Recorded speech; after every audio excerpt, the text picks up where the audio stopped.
Strike एंडवरती Anil More ज्याने या चेंडूला जोरदार पद्धतीने मारण्याचा प्रयत्न केला, पण वेग यालाय.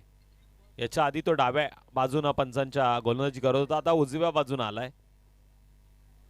तर येऊन आपण बघतो या स्पर्धेचा हा सोहळा आनंदाच्या वातावरणामध्ये शेवटची रात्र आहे. जे प्रेक्षक आपल्याला पाहायला मिळतात.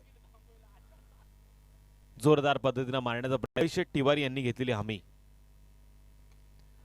त्याचबरोबर त्यांचा टूर्स अँड ट्रॅव्हल्सचा देखील बिझनेस आहे, मिळू शकतात. सचिन जाधवसाठी टाकलेला चेंडू पंच अविनाश पालंडे सरांनी हात उंचावलाय. त्या पंचांकडे रेफर करण्यात आलेला डिसिजन आहे. इथे मात्र पंचांचा निर्णय आला, इट्स अ फेअर डिलिव्हरी. हा चेंडू निर्धाव आहे. स्लॉट मध्ये घेण्याचा प्रयत्न केला, पण इथे मात्र विलांत कार्पेट या चेंडूवर चेंडू पाहायला मिळतात. टोटल फिरून मारण्याचा प्रयत्न सचिन जाधवला मात्र कदाचित या नाईट रजनीमध्ये चेंडू कमी दिसतो.